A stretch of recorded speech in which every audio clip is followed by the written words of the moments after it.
back to my Creating Compatibility series for both business and personal relationships. I'm Christopher Taylor with Sovereign Harmony. And in today's video, hopefully you've watched the overview video. If you haven't, please go ahead and do that first. It'll help a lot of this stuff make more sense.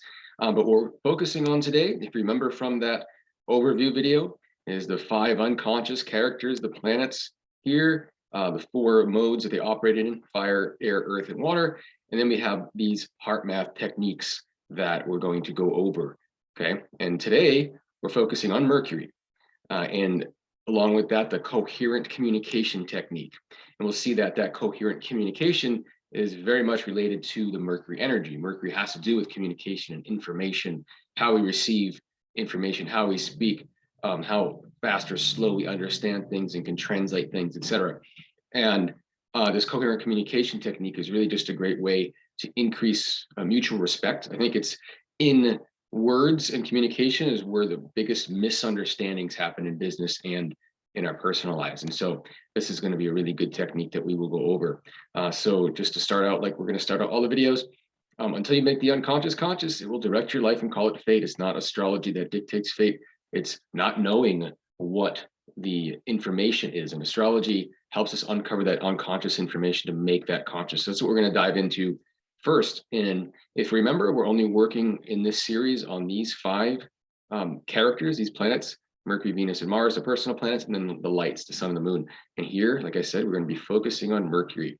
And just a reminder from the overview video of the 4 elements that these can operate in. That's fire, earth, air, and water.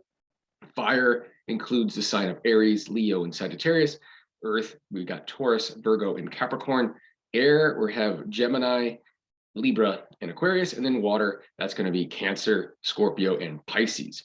And so all these 4 characters, as you recall, they are related to these 4 elements in that what each one of these we're searching for represents one of these elements. We have Dorothy, who was in search of a home and her footing, and that's the earth. That's the tangibility, the earth and the grounding of things. We have the Scarecrow that was in search of intellect, the brain, that's air energy. We have the Tin Man, who is in search of a heart, the depth, that's the water, okay? And then finally we got the Lion, who was in search of courage, and courage is something we associate with fire energy, inspiration, courage, that kind of thing. And so we're going to see here how the planet of communication, Mercury, how it operates in these 4 elements, okay? And so just a reminder of, where to find this on your chart. This is my chart, and this is the 5 planets, but we are only going to be focusing on the 1 here. So Mercury looks like that in your chart. And so whatever sign that's in, whatever element that is, you can relate to that. So like, for example, I have Mercury in Aries, that's a fire sign. So I'm in the fire element in my chart. And so again, Mercury relates to the mentality, communication style, our sense of rationale, our writing, speaking, communication, learning style and speed, etc. And again, it's the place where we clash the most with people is in this realm of communication. This is where a lot of problems are caused in personal relationships as well as professional relationships, when we're communicating in our way and either not understanding or not appreciating the ways in which other people might be communicating. Okay, so here are fire, earth, air, water, and we're just calling this wires crossed. This is where we have an opportunity to hear each other and be heard, etc. And so you can imagine in a professional or family setting, if we were to divide people into groups, so all the people with fire Mercuries, like myself, would be over here. You have Mercury in an earth sign over here, Mercury in water here, and Mercury in air over here. And in what we would notice in this group, the fire Mercuries, for example, is when Mercury's in a fire sign, so that's going to be Aries, Leo, Sagittarius, it's very quick, okay? And so it's people with Mercury in a fire are quick to learn, but also they can be quick to forget too. They move on to something new. It's all about new information. What else can I learn? And so I can definitely relate to that, where I bounce from one thing to the next, and I can, be excited about something, and then it's boring to me after a while. Okay, and so that's kind of characteristic of fire Mercury. So some of the positive side or aspects of this fire Mercury are going to be that ability to be quick-witted, quick to learn, quick to pick up, new skills, also to the point and blunt. So that can have a positive and negative side, right? So fire Mercury tends to tell it like it is, okay? And no small talk, no beating around the bush, just get to the point and speak what it is. A lot of times, though, things can fly out of the mouth of someone with Mercury and fire before they think about it. And if you're, sometimes once it's out, it's out. There's no taking it back. And so that can be one of the experiences that people with Mercury and fire can have is a lot of bridge burning, unintentional bridge burning and things of that nature. That's common for people with Mercury and fire. Again, but again, on that very positive side, this is someone that if you need a quick decision, this is your decision maker. Okay, what are we doing? Let's do this. So it's, and a lot of times, sometimes the first thought, the first decision for someone with Mercury and fire is the right one. And so this, a lot of times you don't know that until retrospect. And so that is something that can come from that. So generally we can understand like that, how that might clash with someone else that would be different. We'll talk about some of those clashes here. But the next group would be Mercury and air signs. So Mercury likes air. Mercury is the ruler of Gemini. So it in itself is an airy kind of an energy. So the air energy has to do with communication and interaction and relationships and interplay. Okay, and so Mercury fits very well in that element. And so people with Mercury in an air sign, so whether it's Mercury in Aquarius or Libra or Gemini, very talkative, very much into sharing and exchanging information. There tends to be a lot more diplomacy, say, then compared to like the fire signs, where the fire just wants to tell it like it is and put things where they should be. There's a lot more diplomacy here. So there's a lot more sense of listening. So it's easier for someone with Mercury and air to listen versus like Mercury and fire. And so there could be a better ability to understand someone's true, where someone's truly coming from. It's also just good for writing. It's good for thinking in general. So a lot of times that could be a negative thing, is getting too much in your head. So people with Mercury in air can sometimes be too much in their head. Okay, but we have other factors within us. So there might be other watery, characters in our chart. But that air part of us is going to, be that part of us that might be a little too detached from emotions, etc. So again, very good at exchange of information, diplomacy, understanding, but the negative side is maybe a little too detached. And so someone with Mercury and air, might say something that could hurt someone's feelings, and they might say it nicely, whereas Mercury and fire will just say it whether it's nice or not. Mercury and air will definitely say it in the nicest way, but this can be kind of like that traditional tone from a mother that is like you're saying something but you kind of mean something else underneath. And so that can be the negative side of the air. We get into the earth. So Mercury and earth is again grounded. It's slower because it's solid, right? So people with Mercury and earth, they tend to retain information longer than most, but it can be difficult to get the information in there in the first place. So this includes the signs of Virgo, Taurus, and Capricorn. And so people with Mercury and earth tend to learn a little slower than people with Mercury and fire, but they'll retain it better and have a more grounded understanding of information than someone with Mercury and fire who could just kind of rapid fire, right through information and then drop it. So the Mercury and earth will kind of tend to hold steady with new information. And the thing with Mercury and earth is when it comes to speaking, where Mercury and fire just says it without thinking. Mercury and air definitely thinks before they speak and say things in the nicest way possible. They're both kind of objective energies, fire and air, so they can speak from an objective perspective, whereas when we get into water but also with earth, these are more subjective perspective. Okay, and so people with Mercury and earth can take things a little more personally than say someone with Mercury and fire, Mercury and air. So when someone with Mercury and fire, Mercury and air says something that's meant, intended to be objective and not mean anything personal to the individual they're speaking to, that individual might have Mercury and earth or water, and they might take that the wrong way. They might take it personally.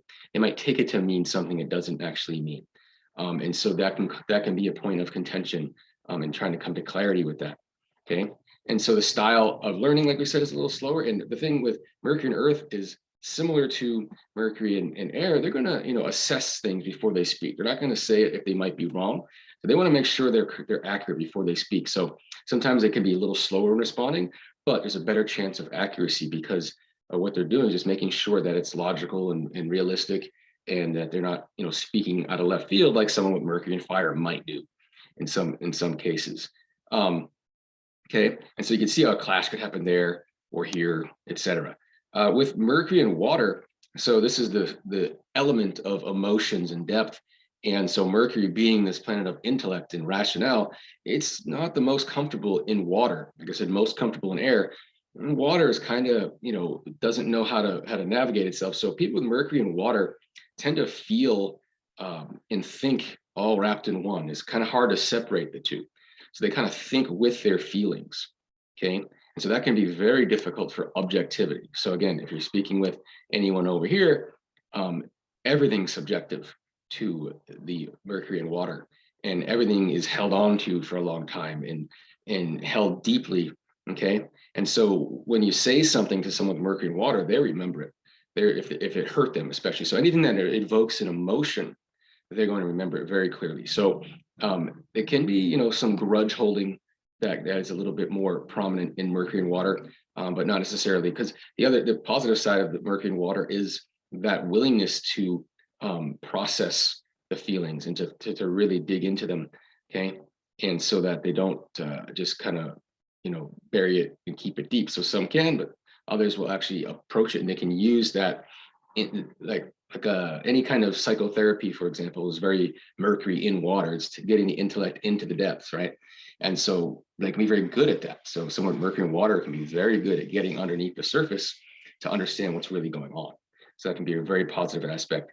They're also always going to be thinking with their emotions, which means they're thinking about how what they say might affect someone on an emotional level.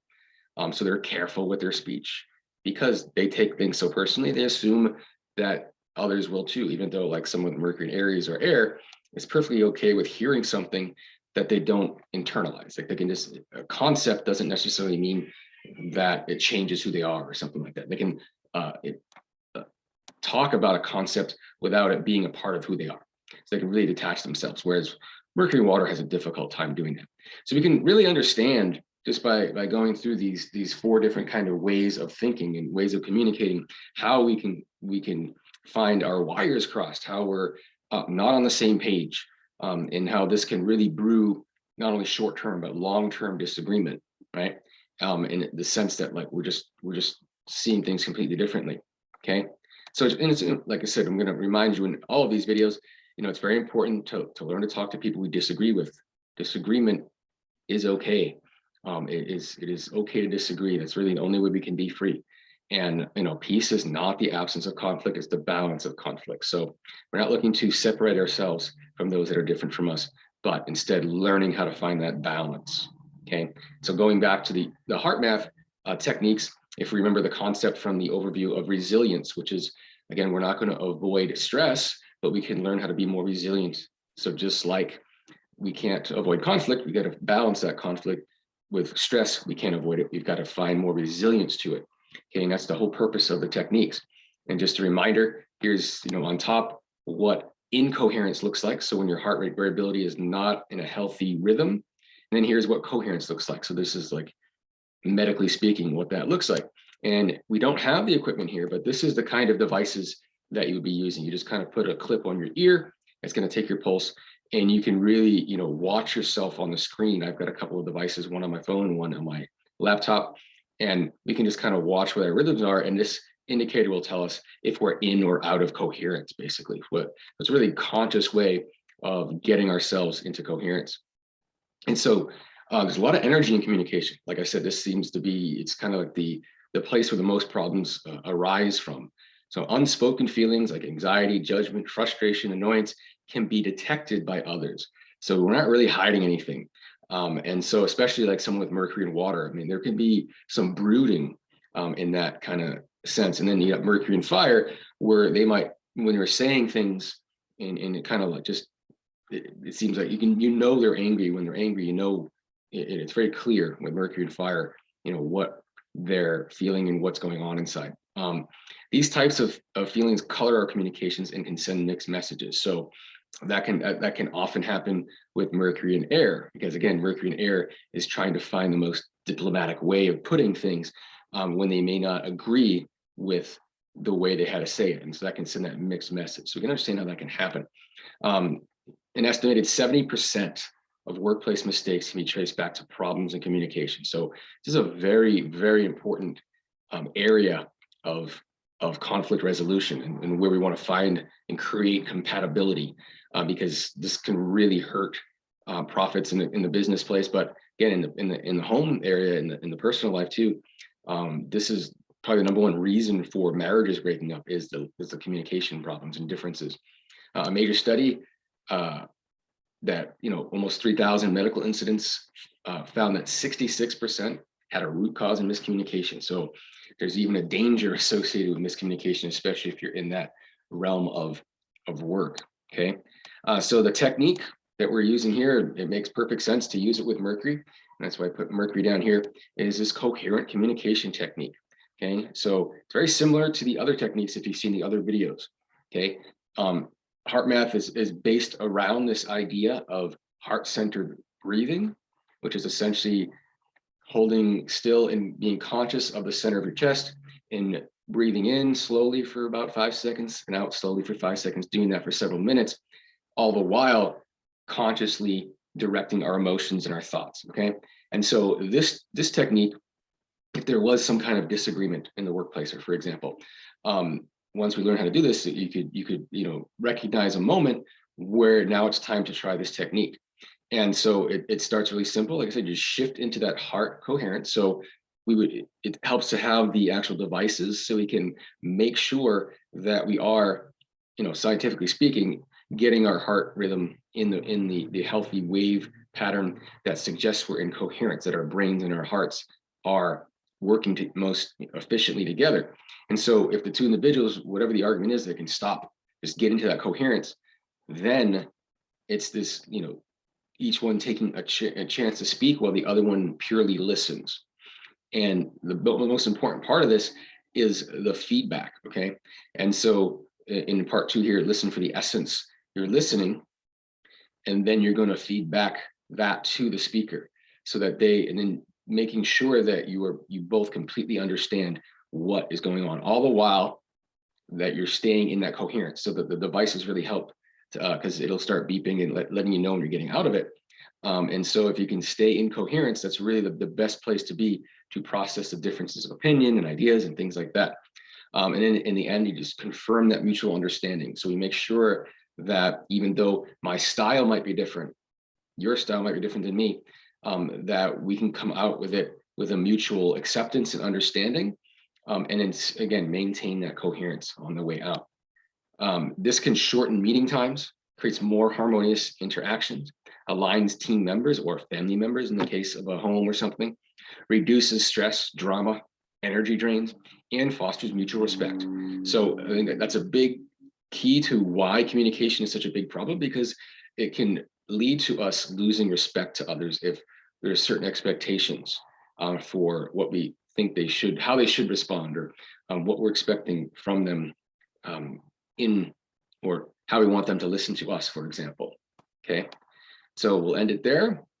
Remember, everyone's here to learn something, and that's why everything is different, or everyone does things differently. And so you can see just from this and in the other videos that there are different ways, different modes of operation for how we think, communicate, etc. And so this is just a way of going over that, and a nice technique to how we can get ourselves on the same page and be okay with disagreement. So take the best, leave the rest, hear everyone, follow no one. And of course, remember, to be free, we must disagree. And so this Mercury character is probably the most, where this is the most pertinent, most